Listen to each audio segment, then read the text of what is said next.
인간을 중심한 무형실체 세계와 유형실체 세계인데, 처음 듣는 분을 위해서 육신생활과 영생이다, 이렇게 이제 제목을 택하고서 나가게 됩니다. 나는 인생 문제를 모르고 살아왔습니다.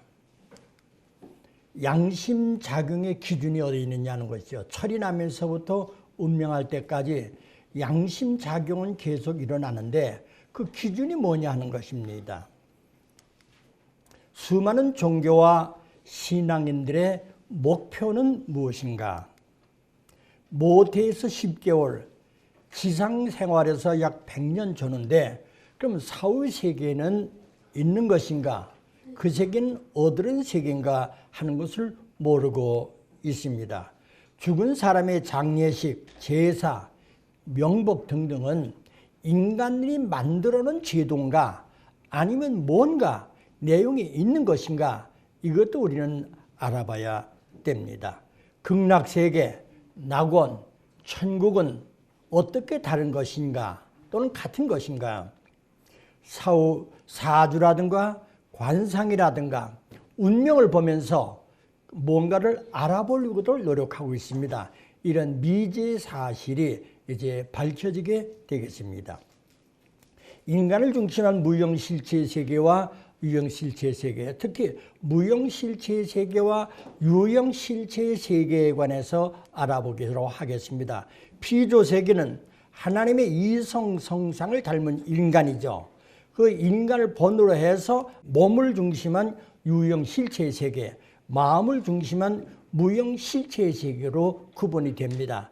이 무형세계와 유형세계를 합해서 천주라고 명하고 있습니다. 유무형세계가 천주다, 이제 알아보겠습니다. 모든 존재는 인간의 기본형을 닮았습니다.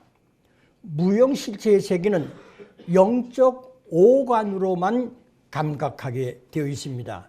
영적 체험을 하면 유형실체의 세계와 똑같은 실체의 세계인데, 그 영적 체험을 못하기 때문에 무형세계가 없는 것으로 대부분 알고 있습니다.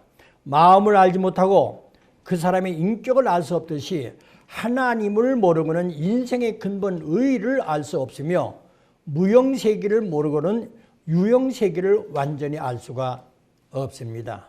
무형세계는 주체의 세계요, 유형세계는 대상의 세계입니다. 무형세계의 그림자와 같은 것이 우리가 살건 현실의 세계입니다. 인간의 육신을 벗으면 그 영인체는 바로 무형세계에 가서 영주하게 되어 있습니다. 이제 구체적으로 알아보겠습니다. 피조세계에 있어서의 인간의 위치입니다. 가치관입니다. 바로 무형세계와 유형세계, 무형세계와 유형세계를 할 수는 주관할 수는 주관자다 하는 것입니다.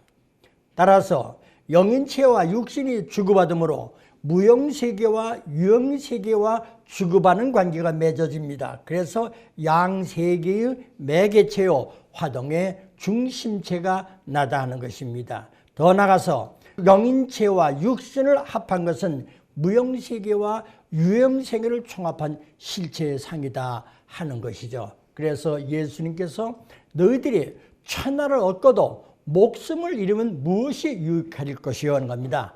결국 내 몸, 마음은 무형, 유형세계 천하를 대표한 축소체라는 가치관을 말해주고 있는 것입니다. 육신과 영인체와의 상대적 관계입니다. 인간의 육신은 육신과 육체로 되어 있습니다.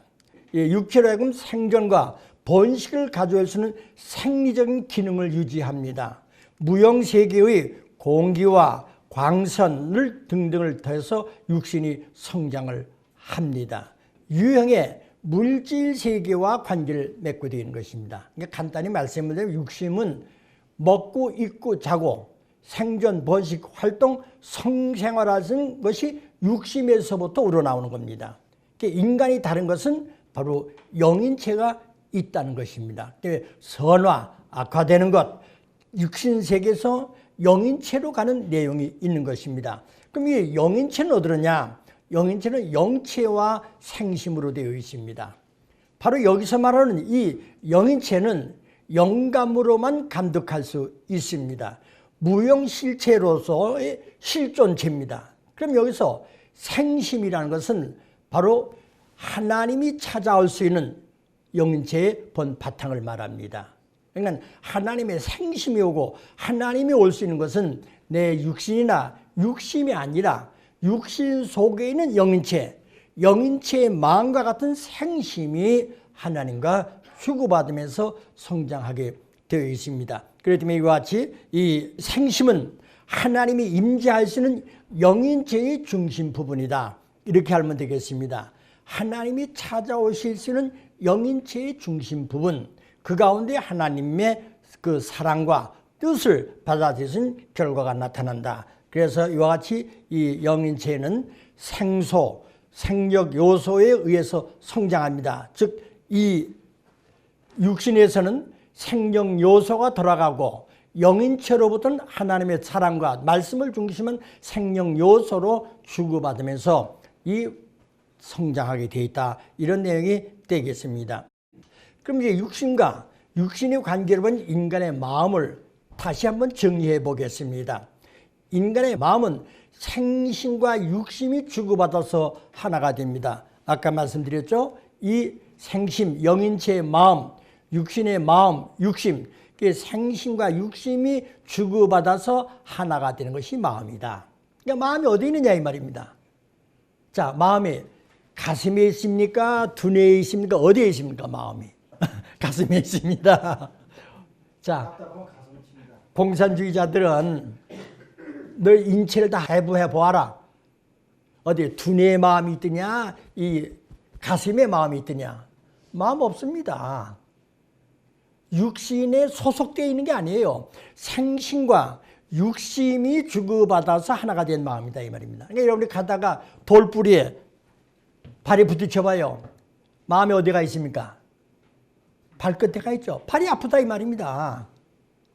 마음이 어디에 한 곳에 정착되어 있는 것이 아니다 있는 것입니다. 그래서 생심은 하나님이 임재하시는 영인체의 중심 부분이요, 육심은 육체로 하여금 생존, 번식, 보호 등을 위한 생리적인 기능을 유지해 줍니다. 따라서 마음과 몸이 주고받아야 걸 내적인 마음, 외적인 마음, 본심과 양심이라고 말합니다. 본심은 창조 본연의 정을 중심 삼고 작용합니다. 양심은 진리 또는 진리라고 생각하는 질을 중심하고 작용합니다. 그러니까 마음은 마음인데 내적인 마음, 외적인 마음입니다. 내적인 마음, 본심은 무의식적으로도 하나님과 관계를 맺으려고 하고, 양심은 외적인 마음인데 현실적인 생활관계를 중심 삼고 작용하려고 합니다. 그렇기 때문에 양심의 기준이 다릅니다. 어떻게 다르냐? 불교를 믿는 사람의 양심의 기준과 유교를 믿는 사람의 기준, 기독교를 믿는 사람의 기준, 부닥가리를 하는 사람의 양심의 기준 각각 다릅니다. 왜? 자기가 진리라고 받아들이고 있는 것과의 관계를 맺기 때문에. 그러니까 우리 원리가 얼마나 위대합니까? 이 모든 걸 총합해서 이제 새로운 미래관을 제시해주고 있는 것입니다. 그래서 사심은 뭐냐? 타락으로 하나님의 생수를 받지 못하는 분량만큼 사탄의 영향을 받아서 이것이 육신과 하나 되어 나타나는 마음이다 하는 겁니다. 다시 말씀을 드려서 이 생심이 이게 온전하지 못하니까 여기에 사탄이 들어와 가지고 하나님 대신해서 인간의 육심과 주고받으니까 극도의 개인주의, 이기주의, 자기밖에 모릅니다. 사탄이가 아담 에바를 타락시킨 것이 사랑의 감성함을 껴서 종이 주인의 아들, 딸과 같은 사랑을 바꿔줘서 타락을 시켰습니다. 그렇기 때문에 사심이 들어와서 이 육신과 주고받는 그 마음은 극도 이기주의, 집단적 이기주의, 자기라는 것을 벗어날 수 없습니다. 이러면서 불평불만이 왜 나오냐? 자기중심일 때 불평불만이 나오는 것이죠. 자, 그러면 이제 무형실체의 세계와 유형실체의 세계를 좀 더 알아보겠습니다. 창세기 1장 1절에 태초에 하나님이 하늘과 땅을 창조했다고 했습니다. 천주를 창조하시나 하늘은 하나님의 성상을 말하고 땅은 하나님의 형상질체인 것입니다. 그럼 여기서 하늘은 다시 말씀을 드려서 무형실체 세계, 영계를 말합니다. 시간과 공간을 초월한 세계, 바로 영원한 무한한 세계입니다. 시간과 공간을 초월하니까 영원한 무한의 세계죠. 그런가 하면은 이 땅은 유형실체 세계, 자연계입니다. 시간과 공간의 제한을 받는 순간된 한정된 세계입니다. 바로 하나님은 창세기 1장 17절에 자기 형상 하나님의 모양대로 사람을 졌습니다. 그럼 하나님의 모양대로 인간은 이 육신과 영인체로 되어 있죠. 창세기 2장 7절에 보면 흙으로 육신을 지으시고 코에 생기를 보나니 육신과 영인체의 관계입니다. 고린도전서 15장 44절에는 신령한 몸과 육의 몸이 있다고 그러죠. 그런가 하면은 전도서 10장 7절에 흙은 여전히 땅으로 돌아가고 주신 영에 하나님께 돌아가시는 기억하라. 인간은 이중구조로 되어 있습니다. 성경에서는 엄연히 이중구조의 내용이 있는데도 영계에 대한 구체적인 내용이 없기 때문에 기독교에서 올바른 해석을 못하고 있는 것입니다. 우리가 참 부모님이 위대하다는 것은 바로 이러한 현실 세계의 문제를 해결하기 위한 원인적인 무형세계, 영계에 관한 것을 확실히 우리에게 일깨워 주므로 현실 세계 환경에 구애받지 않고 정도를 갈 수 있는 삶을 가르치고 주고 계시다 하는 것입니다. 결국 인간은 타락했습니다. 타락으로 말미암아 인간은 무형세계, 유형세계 다 모릅니다. 단순히 마음과 몸을 가진 나, 히브리서 8장 5절에 너희들이 섬기는 것은 하늘에 있는 것의 그림의 모양이라 했는데 인간은 타락함으로 하늘을 잃어버렸습니다. 무형세계를 모릅니다. 오직 몸을 중심한 현실세계, 한정된 시간권 내에서 어떻게 하면 잘 먹고 잘 입고 잘 사느냐, 여기에만 치중하다 보니까 가족 간에도 분란이 벌어지고 사회의 모든 계층 간의 차별이 벌어지고 있는 것입니다. 이제 우리가 분명히 알아야 할 것은 바로 무형세계입니다. 영계에 관한 것을 우리가 정확하게 알아야 한다는 것입니다. 그런 면에서 인간의 완성한 인간은 지상에서 육신생활, 영계에서는 영인체와의 관계입니다. 그러니까 이 영원히 살 수 있는 것은 바로 영인체를 중심한 영계입니다. 그런데 인간이 타락을 했습니다. 타락으로 말미암아서 인간은 영계를 모릅니다. 영인체를 모릅니다. 다만 지상의 육신생활에서 강력한 미련을 가지고 살아가기 때문에 물질의 노예가 되었고 권력의 노예가 되고 있다 이 말입니다. 지식의 노예가 되고 있다는 것입니다. 이런 면에서 이제 우리는 나 자신의 육신이 다가 아니라는 이 속사람의 영인체를 구체적으로 우리는 개발해야 됩니다. 보세요. 여기서 십자가에 달리신 예수님은 육입니다. 이건 육신이 아니죠. 부활하신 예수님입니다. 그러니까 부활하신 예수님과 육신과 차원이 다르지 않습니까? 그래서 영인체와 육신과의 관계를 놓고 봤을 때 생력 요소와 생명 요소를 주고받으면서 성장을 합니다. 그래서 영인체는 육신을 토로하여서 성장합니다. 영인체는 나무와 같습니다. 열매 열린 나무. 나무가 근실하게 튼튼하게 성장할 때 열매가 잘 익습니다. 나무가 병들고 잘못되고 가물면 열매가 제대로 익지를 못합니다. 생신과 육신에 의한 육신의 선화, 영인체의 성장은 육신을 토대로 해서 이루어진다는 내용이 되겠습니다. 그럼 이제 영인체의 성장과 완성입니다. 소생기 동안은 육신을 토대로 해서 내 속사람이 영인체가 바로 소생급 성장, 영형체라고 합니다. 그 다음에 장성기만큼 성장한 영인체를 생명체, 완성계의 영인체를 생영체라고 합니다. 그래서 영형체, 생명체, 생영체의 관계를 거쳐서 완성하게 되어 있습니다. 육신 생활의 내용이 영인체에 기록이 됩니다. 지상 세계에 사는 내용은 빠짐없이 영인체에 기록이 됩니다. 영계에 갈 때 지상의 삶에 100% 수록한 영인체의 모습이 됩니다. 지금 우리가 강의하면 녹화하기에 다 100% 녹화가 됩니다. 마찬가지로 지상 육신 생활의 내용이 영인체에 그대로 수록이 된다는 겁니다. 선한 삶, 악한 삶이 였는지는 영인체에 적나라하게 나타난다. 그러니까 이 영인체가 있다. 영인체의 모습에 내가 반영된다 했다면은 육신을 위주로 한 자기 뜻대로의 생활은 못하게 되죠. 그것이 양심이 채찍을 가하고 본심이 뉘우치게 합니다. 우리 원리를 들은 분들은 말입니다. 양심과 본심 기준이 같습니다. 원리를 모르는 사람은 본심의 작용을 모르니까 외적인 진리에 치중하지만 원리를 알고 난 우리는 그 양심 작용은 원리적인 생활 구조는 그 도움이 되지 본심과 양심이 갈라지지 않는다 이 말입니다. 아버님이 양심하는 것은 본심을 놓고 말씀하신 것이다. 그랬을 때 그 말씀의 뜻을 이해하기가 쉽습니다. 여러분의 영인체에 상처를 입히고 흠집을 내는 이는 목숨을 걸고 상가할 것입니다. 평화신경에 말씀이 되어 있죠.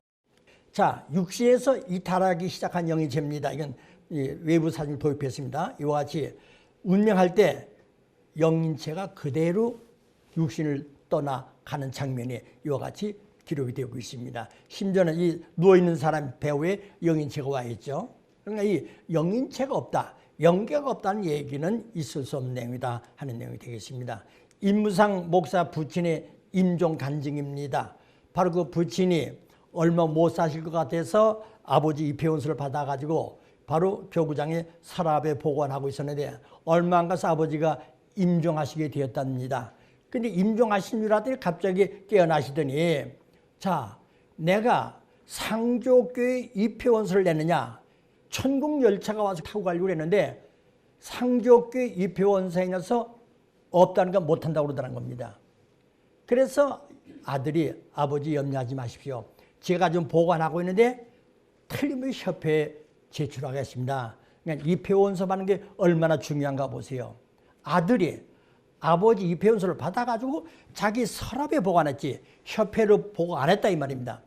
그때 그 순간에 운명하시는 아버지가 천국열차를 타고 가야겠는데 상조교회 입회원서가 있느냐, 없더라는 거죠. 그래서 아들이 확 답하니까 그러면 됐다. 조금 있다 또 깨어나셨다는 겁니다. 이제는 세 자녀, 우리가 말하는 소위 믿음의 자녀입니다. 세 자녀가 없기 때문에 결국 내가 천국열차를 타고 갈 수가 없다. 그래서 즉석에서 이제 임종하니까 다 모였을 거 아닙니까? 누이 동생으로부터 어머니부터 형님을 입회원서를 받아오니까 또 됐다. 근데 조금 있다 또 깨어나시더랍니다. 또 깨어나서 하시는 말씀이, 내 주머니에 28,000원의 돈이 있는데 이걸 내야 된다고 한다. 그래서 아들이, 예, 그것을 우리는 탕감기금이라고 합니다. 그렇다. 듣긴 들었는데 처음 듣는 얘기다 이 말입니다. 인류가 예수를 십자가 못 박은 핏값을 갚아야 됩니다. 비록 유대민족이 예수를 십자가에 못 박았지만 예수님 전 인류의 가치를 가지고 오셨던 분들이기 때문에 모든 인류는 예수님의 핏값을 갚아야 됩니다. 탕감기금이 얼마인지 압니까? 아마 다 잊어버리셨을 거예요. 12,000원입니다. 그런데 그게 지금 60년 전 초창기 때 12,000원 굉장히 많은 돈인데 지금도 12,000원이에요. 예수님의 핏값을 흥정할 수 없지 않습니까? 그 때문에 하나의 인간이 탕감 복귀하기 위한 조건의 과정인 것입니다. 그래서 결국 그 28,000원에 대한 탕감 기금에 대한 걸 설명을 해드리니까 이제 됐다. 그리고 이제 운명하셨다는 겁니다. 바로 그 너희 동생은 기독교인으로서 지독하게 오빠가 돈을 깨나간다고 반대하던 사람인데 아버지 운명 장소에서 그 세 사람의 믿음의 자녀가 없다는 그 절망 상태, 그걸 보고 거기서 입회원서를 썼고 축복을 받고 지금 우리 서울에 있는 목회자 3호로서 열심히 생활하고 있습니다. 이런 산 증거가 있습니다. 그렇기 때문에 우리가 천국열차를 타려면은 상조교회 가장 없듬드는 교회, 통일교회 가정연합 입회원서를 내고 축복을 받고 그리고 성화식에 반열에 동참할 수 있는 실체가 되어야 되는 겁니다. 자, 여러분 이분 잘 아시죠? 현석 씨라고 이 보고를 먹고 중독되어서 갈 뻔한 사람입니다. 중환자실에 있었는데 한 사람은 갔고 자기만 살았는데 바로 그때 저승사자를 보았다는 것입니다. 근데 자기가 이제 그 입원되어 있는데 그 입원실에 텅 빈 방에 말입니다. 사람들이 없을 때는 얼마나 공포가 찾아오는지 모르겠다는 거죠. 거기서 뭐 얘기하는 얘기는 다 들었는데 듣기는 듣는데 발표를 못하는 거예요. 그런데 공포에 빠졌던 그가 저승사자를 설명하고 있습니다. 원리를 알면은 이런 공포를 벗어나죠. 우린 죽음이라는 걸 갖다가 초월하고 있지 않습니까? 그래서 성화식 아닙니까? 예, 다음의 세계 막 그런 면에서 성화식에 대한 내용은 또 다음에 여러분이 강의를 들으시면 되겠습니다. 자, 이런 면에서 이제 이 영계에 관한 증언에 대한 말씀 듣습니다. 자, 죽었다 살아난 기독교 목사가 문총재를 간증했습니다. 바로 이 주 케네디 주교 목사입니다. 이분은 심장병에서 죽음을 그랬습니다. 수술하다 보니까 모든 게 다 장이 나쁘고 그래서 죽는 그 순간 16분간에 일어났습니다.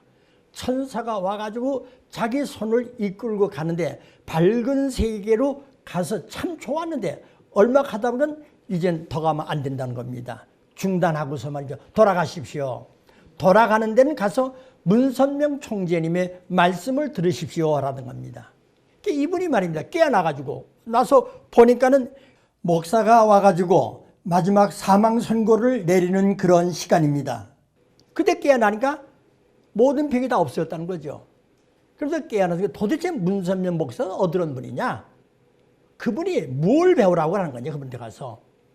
그래서 이분이 가가지고 내지금 수소문을 해서 미국의 우리 목사를 통해서 원리가 가지고 열심히 들었답니다. 그분이 하는 얘기가 결국 문 선생님의 강조는 바로 참사랑을 배워라. 참사랑을 실천하라. 그 내용이었다는 겁니다. 그러면서 하신 말씀이 문선명 목사님이 아니고는 천국 못 간다. 축복을 받아야 한다는 그 결론을 내렸다는 건 간증한 내용이 되겠습니다. 이런 내용으로서 이제 죽어간 목사를 통해서 또 영인통을 통해서 간증되어지는 내용들이 참 많습니다만 일단은 무형실체 세계와 유형실체 세계에 대해서 간략하게 말씀을 드렸습니다. 감사합니다.